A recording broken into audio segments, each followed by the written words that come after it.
joni bo ɗum wakkatire nde maɓɓitinton jonde ngam nanki firo alqur'ana seninde hawtande modibbo datta hafiz alnafaɗa diwal gombe annabi adama annabi jo Allah hokkimo jungo annabi adama liƴanimo jungo ɓe komniri sallallahu alaihi wasallam mi anda wakkati ngel to wodi ɓe wayadema da hoosi to wala a fotawi ma kocaɓe ngam woyajum ma ɗum baɗɗum ɓeye bo ɗum annura joni sey ngel ƴara nam no jiɗirɗa hoosude ho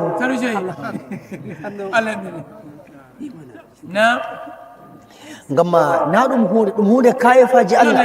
ɗum hunde shani ɗum Allah tsari na ɗum gomnati tsari na ɗum ko siyasa tsari hakko mbiya amma a midiya siyasa نعم ولنريه من آياتنا إيدي فو يا النبي جو الله قام الله هلو ما كايف فاجمو قام الله عندي مادي صلى الله عليه وسلم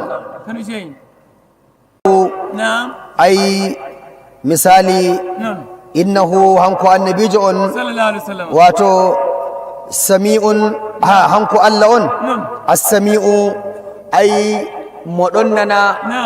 دي النبي جو النبي اتدي فوماجي البصير بو مدن يكودي النبي جو الله واتو النبي جو الله كم ورجرا ما انون غم الله ناني ني دي النبي جو الله صلى الله عليه وسلم يي تكي ƙoƙariji annabi jo Allah e tiɗal lulaɗo Allah e dow shani Allah on e dina mako kanjum waɗi Allah warjori annabi jo Allah ɗiɗɗin sallallahu alaihi wasallam wa atayna Musa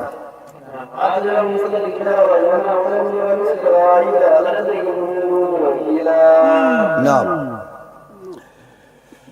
وآتينا موسى الكتاب نعم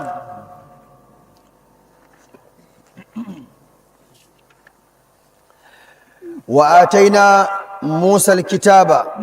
من دكي النبي موسى توريتا وجعلناه من غدي النبي موسى من غدي مو هدى لبني إسرائيل هنكو توريتا ما كفو وجعلناه من غدي توريتا دمما ندن من غرتري النبي موسى أي هدى كندل فاكي إبه فاكي بني إسرائيل بني إسرائيل إمبينو بني إسرائيل أم لنيول مويه لنيول مويه إمدي ويكي كيرو نعم رايس النبي يعقوب بني إسرائيل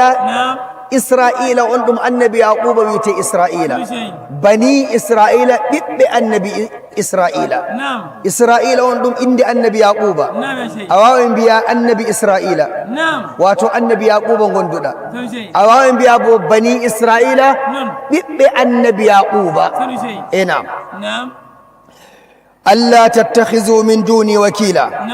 توريتا دين النبي موسى إوازروني جومرا دوبيا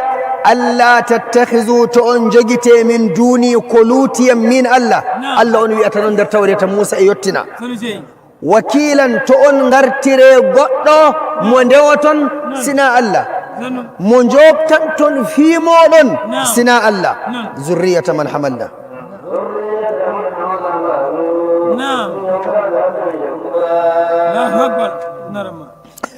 ذرية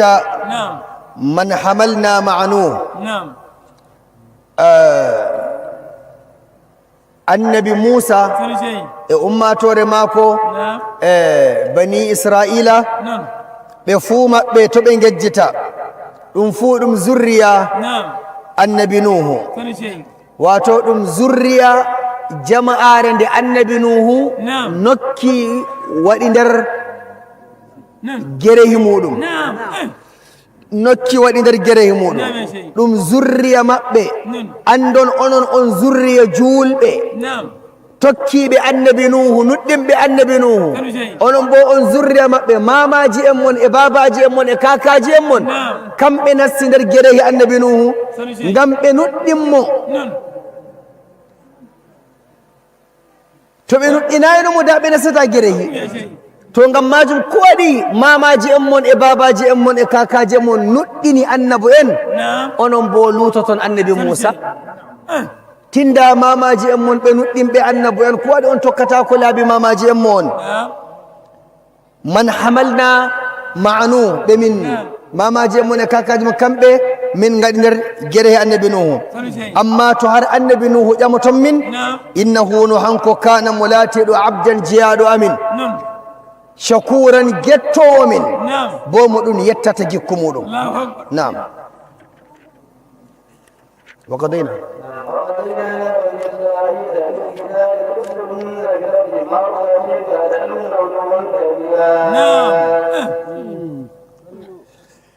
woodi biyoɓe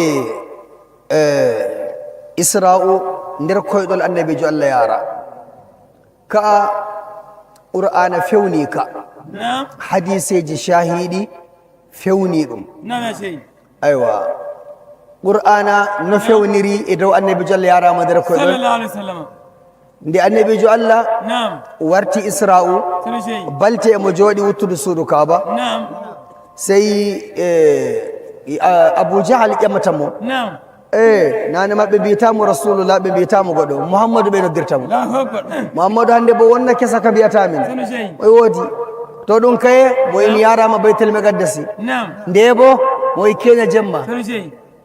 jawɗa gartuɗa nder jemma yore mo wi i Allah yariyam Jibrila waddi e mburaki o Allah wi mo yarayam min jeeyi juldume annaboyel ngal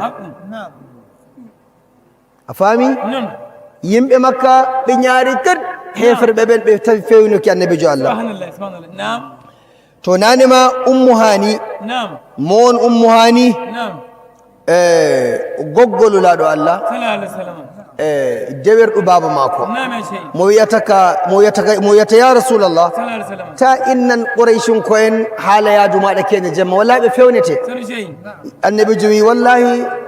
to ɓe fewniyam mana hande ɓe fuɗɗi fewnukiyam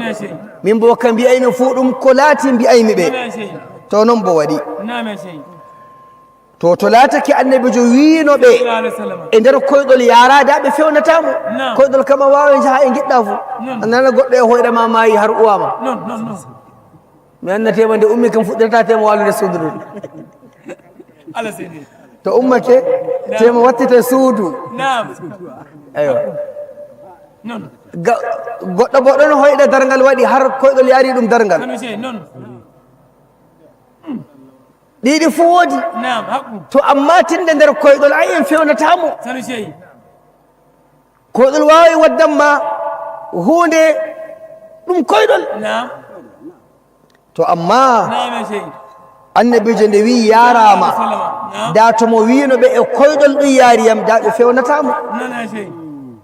amma mo nde ɓe fewnimo dow mo yarama e kusel ɓandu mako e yonki mako mo yara toon ɗum non bo asra bi abdihi fa awha ila abdihi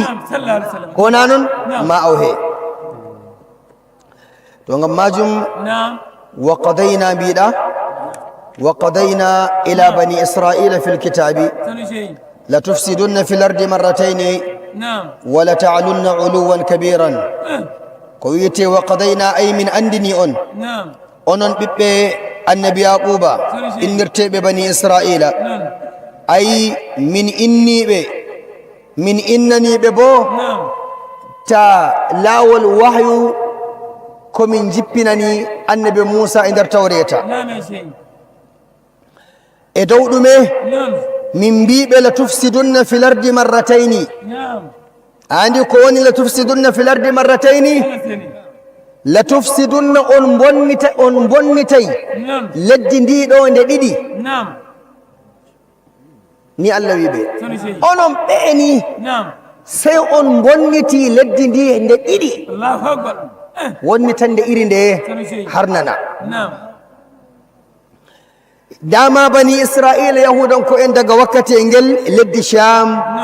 leddi baytul muqaddasi leddi misra ɗum fuu ɗum ban leddi bani israila non winda nder tawreta non bo andira daga zaman annabi Musa ko sha misra garda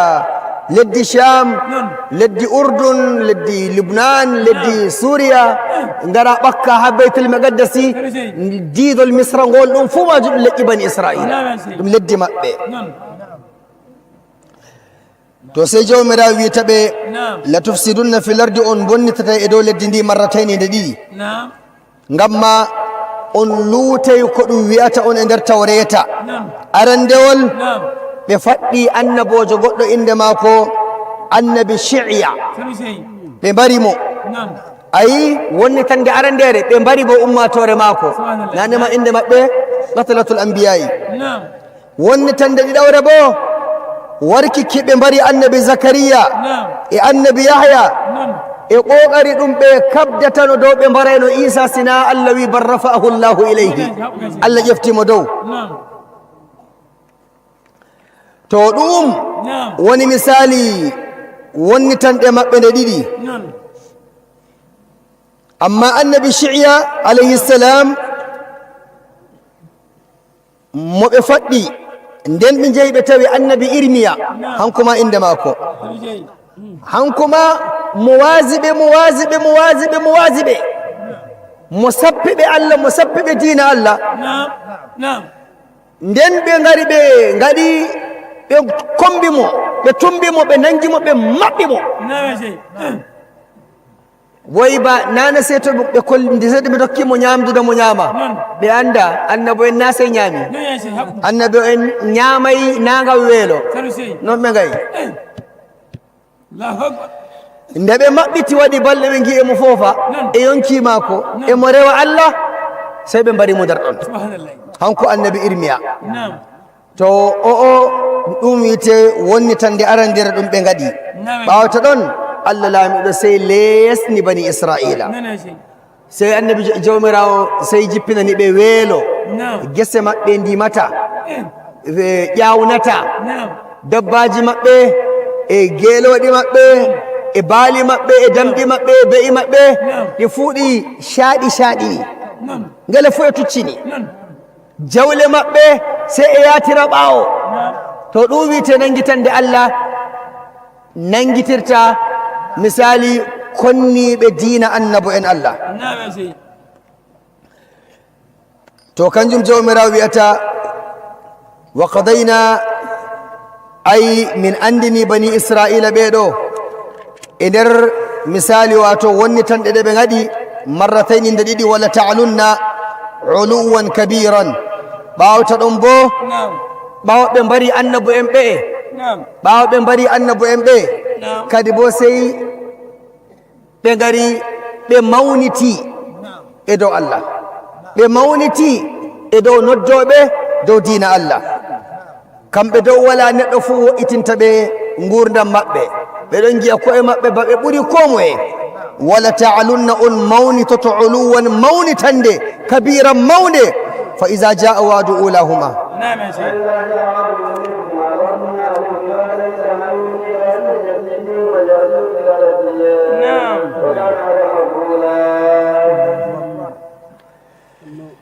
jawmirawo sey wiyata fa iza jaa wa'du ulahuma ba'athna alaykum ibadan lana uli ba'sin shadidin fajasu khilal ad-diyar wa kana wa'dan maf'ula. fa iza jaa wa'du, wakkati nangitande nde jawmirawo nangitiri ɓe arandere nden, hayre wiyete ba'asna jawmirawo lilani ɓe alaykum e dow moɗon onon yahudankoyen, jawmirawo lilani ɓe ibadan lana, jeyaɓe amin, sembiɓɓe kamɓe woni uli ba'sin shadidin, sembe maɓɓe saati, fa jasu khilal ad-diyar. andina ɗum ɓe kamɓe goni misali Bukhtu Nassar entare soja en maako, aɗon nanana, kamɓe goni misali laamiɗo Babul, inde maako Bayrdos, ɗum inde yahudanko'en, hanko won laamiɗo maɓɓe. to sembiɓɓe wala no ɓe sembirayi, to kamɓe goni fajasu khilal ad-diyar, ɓe ngari ɓe nassi ladde ndin, ɓe tawa neɗɗo e dilla to ɓe latimo mo saaɗi to ɓe latimo mo maayi camɓe koni ko foti kala darde maɗe nde fuu maare nde ɓuura dango maɓɓe yoki keeci maɓɓe ko nandata fuu ɓe jaaɓa ɗum ɓe saalo ni jawmirawo nangitiri ɓe ɓawa ɓe mbari annabo en kañum te fa jasu hilala diyar ay jawmirawo misali nassini jeyaɓe muɗum woɓɓe kamɓe woni bokti nassar entare jama'are maɓɓe nassi halkiɓe mbarini ɓe nangi gokkon kon wartiri kon massu kon maɓɓe ɓe mbi ka ɗum wiyete deftere moɗon ngel kangel umrata on kangel umrata on gaɗon ka wartirki ɓe koosi tawreta hal maɓɓe kal ɓe ngari ɓe sheeki tawretaje ɗen na ɗum tawreta gonga de ko nen ɗe battitama tawreta gonga bokko heɓata nde aywa nane ma ɓe ndiidi diide maɓɓe goɗɗi ɗi ɓe giɗi ngam ɓe battita tawreta yaake muɗum e tawreta e ko wiyata allah sey tuuroyi bakti nassare entare ɓeɗo soje en maako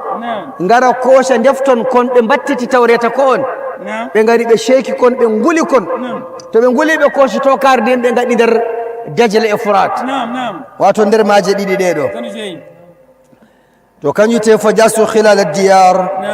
kañum jawmirawo wiyata ayi misali ni min nangitiri ɓe ɓawɓe mbarani min annabo en maɓɓe ayi wa kana wa'dan maf'ula ko wiite noon jawmirawo ni waddiri keerol maɓɓe wato ni bo jawmirawo waɗani ɓe ngam majum kala geddowo gonga ka allah luli fuu salaki allah waɗan ɗum ba majum kala wa zamanu fuu thumma radadna lakum alkarrata alayhim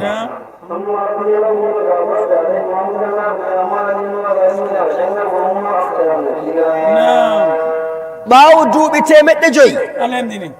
summa radadna lakum alkarrata alayhim nden ɓaawo duuɓi temeɗɗe joyi allah lili annabo en woɓɓe ngari noddini ɓe mbarriɓe on gii ko ɗum waɗani arande en moɗon duuɓi caaliɗi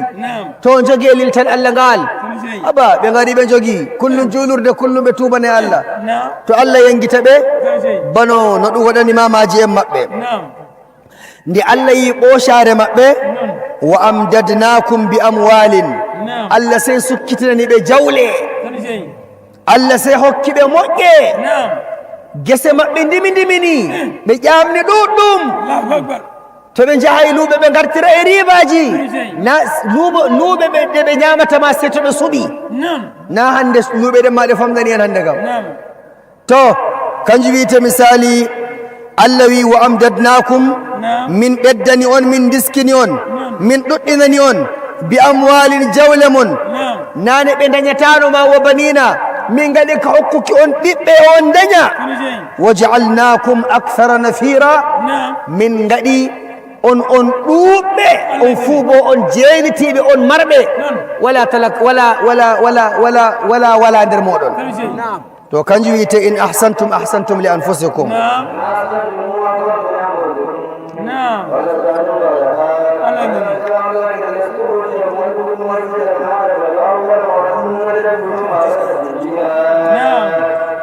in ahsantum li anfusikum ngam majum onon tokkiɓe alqur'ana ya nanoɓe ko annabijo allah wiyata ya nanoɓe ko annabijo allah jippinana in ahsantum to on mbo'itini ɗum to on mbo'itini diina mon to on mbo'itini gurdam mon to on mbo'itini imanu mon to fa ahsantum on mbo'inani koye moɗon ngam ma wala kabbirowo juula raka'aji ɗiɗi nafiraɗe allah wala dokkowo sadaka kan nafira ka allah wala jahowo makka hijju ɗum nafira ɗum allah wala dokkowo zakka kan nafira ka allah allah jeynitiɗo e julɗe ma jeynitiɗo e jande ma jeynitiɗo e tasbirgel ma jeynitiɗo e hunde fuu mo wala haaji haro maɗa allah on a ɓeddatamo a ustatamo annabijo muhammadu sa sallam mo wi to duniya fuu hawtay rewa allah wala ko goto geddowo allah en ɓeddayi allah e dow mangu mako e dow daraja mako to ndu fuu Allah suddu asiri ndu hawta ndu yeddamo ndu ndu hefno ndu fewna en ustata Allah en ustata enen kam en fuu nana ɗum ɓiɓɓe adama en to ginnaji ɓuri en ginnaji no ɗuɗiri fuu to malaika en ɓuriɗi to malaika en no ɗuɗiri bippuji asama uji e ko woni dow e ko woni less ɓe keƴi Allah sayro e maɓɓe e dewal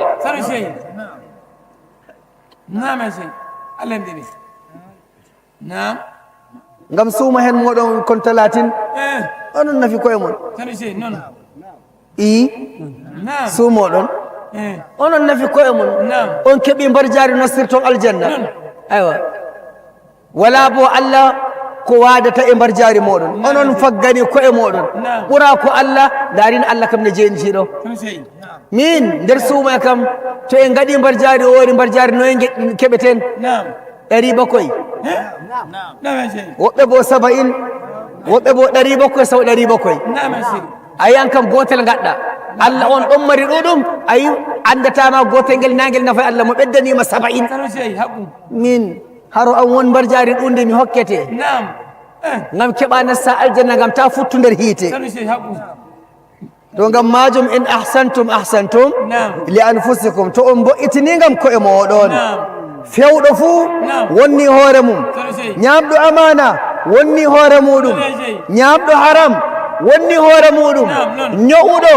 wonni hoore muɗum ñamɗo riba wonni hoore mum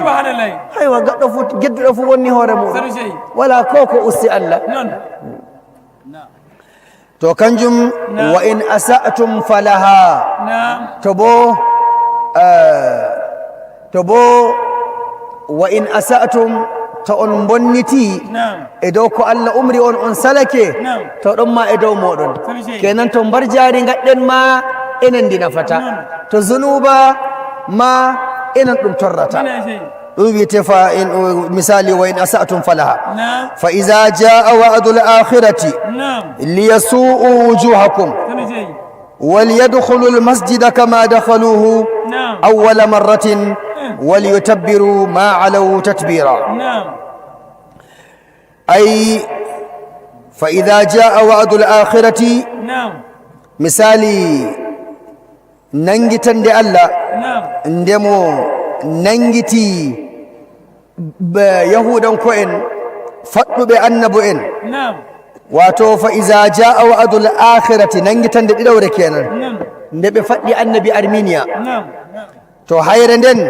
jawmira wili yasu'u wujuhakum amma kam min mettinay gesa modon min balwinay gesa modon min ngadai nde weti fu on gi'ata ko saynata on sai ko mettinta on ngam on barani am annabo enam inji Allah dembo min gadda woɓɓe mbara on nanga on tarfa risku mon وليدخلوا المسجد كما دخلوه أول مرة وليتبروا ما علوا تتبيرا كنجوني مثالي الله ودى وɓɓe kamɓe goni Allah yaafoɓe kadi ɓe nassito baytul miqaddasi bano nassuɗon aran gedduɗon Allah halki on Allah wadde woɓɓe nassa misali wato kamɓe ma to ɓe ɗowtake Allah laamiɗo moƴƴanay ɓe waliyutabbiru ma alaw tatbira to kanjum wiyete jawmirawo min ceniɗo mo wi wato bano jalnirɗon bano jaaliɗon e dow woɓɓe onon ma noon min gaddata woɓɓe jaalo on tinde on faɗɗi annabo enam min gadde jeyaɓe amen woɓɓe onon ma mbara on to ɗum wiyete halka on fuu moɗon to kanjum asa rabbukum an yarhamakum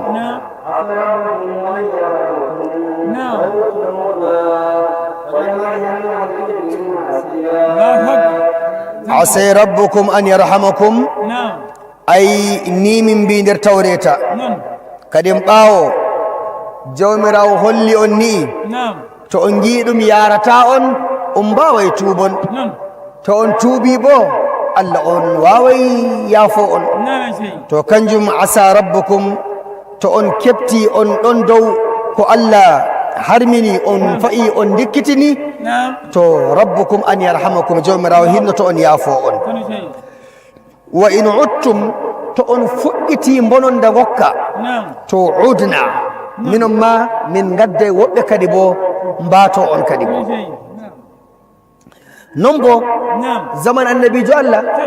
sallallahu alaihi wasallam yahudan ko en ɓe arti ɓe fewni nulaɗo Allah ɓawo jawmirawo waaji e maɓɓe ni a tawreta on gi on fewni annabo en on gi komin gaɗi on tomin fuɗɗiti liluki annabojo goɗɗo fewnuɗon mo tampinɗon mo kadi bo min gartire kadi bo azaba gokka e bononda gokka e dow moɗon ɓe mbi Allah min tuuɓi Allah min tuuɓi sikena en jahenma annabi Isa wari ɓe kawti ɓe mbara annabi Isa Allah ƴefti annabi Isa ɓe tammono noon ɗum jottoɗo nanguitataɓe har ɓawo shekara 617 Allah waddi annabijo Muhammadou habar yahani ɓe Madina e dow woodi goɗɗo e Makka ɗon noddito annabon kako ɓe mbi jahe ƴamemo tati jahe ƴamemo Issa Zulqarnayni aywa jahe ƴamemo kadi bo kaza jahe ƴamemo kaza nde mo jaabi sey ɓe jeeyi ɓe mbi annabi je ɓe mbi yahudan ko en ɓe mbi to lalle tawi waɗum annabojo amma fo enon miɗon kasi to min guida min nuɗɗina kadi ɗum wi on ɗum annabojo annabijo nasti Madina nde nasti Madina mawɗo maɓɓe Abdoullahi ibnu Salam nasti dina l' islama luttuɓe mbi minon min nuɗɗinta larabanko en minon min yahudan ko en min nuɗɗinta larabanko en to annabijo e nodde ɓe nuɗɗinayam on tawiyam nder tawreta mon on tawiyam nder injila on tawiyam bo no innirtemi e ɗemɗe annabo en moɗon on andi bo miɗon wara on andi bo diina am timminiri diinaji ɓe kamɓe ɓe nuɗɗinta annabijo wi to lakum dinukum waliya din gaɗe diina mon mi waɗa ka am timmi ha ɓe mbi timmayi annabijo e mahira ɗo to wartiɗo sey ɓe girbina ɗo woɓɓe e ngara nuɗɗina annabijo Allah to ɓe dilli sey mbi onon bo ndello mo nuɗɗinon sey wane ay minon min andi ɓe tawreta min andi annabo en ngam majum emin giya min andina ɗum hanko onamo annabojo kadi bo ni fo heƴayi yahudan ko e Madina ɓe ummi ɓe dilli Makka ɓe kawti honnuko e heferɓe Makka ɓe garay ɓe kono annabijo Muhammad sallah sallam to ɗum annabijo sey wi to kadi annabijo fa wala siyasa ka wada e maɓɓe nde warti Madina wi yahudu ɓe mbinamo wi gare joddode annabijo joddi yahudan ko تعلمون أني رسول الله on andi am mi lulaɗo Allah on andi am mi annabojo nder defte moɗon ko nuɗɗino yam ko gaɗe ɗi mon mi waɗa ɗi am amma to kawte e woywoyɓe am kono yam min bo wala kawtowo e am mi hona on en jodden ma gelle jam jode jam sey ɓe ñaami amana annabijo Muhammadu sallam to kanjum jomirawo sey e jalni annabijo e dow bani Qurayza e dow bani Nadir jawmirawo jalni annabijo e dow maɓɓe jawmirawo jalni annabijo e dow yahudanko en annabijo Allah honi ɓe annabijo Allah wurtini ɓe Madina annabijo waɗani ɓe jizya e dow maɓɓe kamɓe goni kanjum woni lesnare maɓɓe to kanjum wa in uttum to on fuɗɗiti konnaki annabo en amin minon bo min jofay nangitande amin e dow moɗon kanjum taw fa ida jaa wa'adu ulahuma nonna wa ja'alna jahannama lil kafirina hasira ko wiite ayni min gatta Abdullahi ibn Abbas wonko wiyani e dow halaka Abdullahi ibn Abbas mo wi وجعلنا جهنم للكافرين حسيرا هنكو انتاري حسن البصري بيبي كلا جددو النبي جفو جومراو ودنيمو وإتو اندر جهنم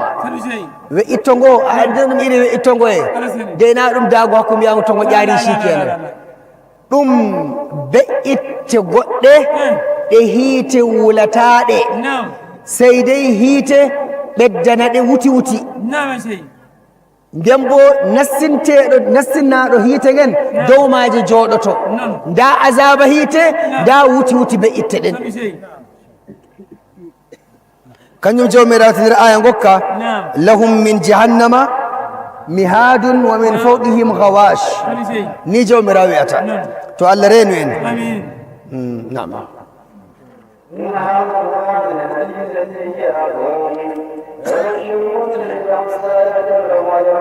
صدق الله العظيم صدق الله أكبر نعم إن هذا القرآن يهدي للتي هي أقوم القرآن قال نلطن حندتين فاكي إلاول قرنقل قوشاكي ويبشر المؤمنين قرآن قال نلطن حندتا مثالي نؤدم بألا إلولا رمونم كم بغني الذين يعملون كو بالصالحات كو دبوده إدو كم بأن لهم أجرا بغني مرجاري كبيرا موندي الله وقت جبنا به الله لا ميدو وقت جبنا به الله جبن إن سوما يجميدن الله هدم بو سومناكي كفارة الله بو hokka en barjari sowana en barjariji men Allah waɗa qur'ana ngal ngal sheeto en Allah waɗa qur'ana ngal sheeto en duniya men ilahira meɗen Allah waɗa kawtal meɗen ngal ɗum kawtal yeeso ɓurnaɗo ñandere mo sheetoto en Allah hawto du'a meɗen Allah jaabo du'a meɗen Allah jaabo du'a meɗen Allah jaabo du'a meɗen Allah yamɗitina ñawɓe meɗen subhana rabbika rabbil izzati amma yasifun وسلام على المرسلين والحمد لله رب العالمين to domin palminta tiro tafsiri modibbo dr hafiz alnafaɗa diwal gombe dow darnde almajiri en modibbo on hoccuɓe teddenga waddanki on firangon diga ɗo kode radio international abuja etb ni ibrahim ramadake wiyata on taɓɓe jango jamdi tati ñalawma to allah holli en fa yeeso e waddanki on firo Dr. Hafiz alnafaɗa diwal gombe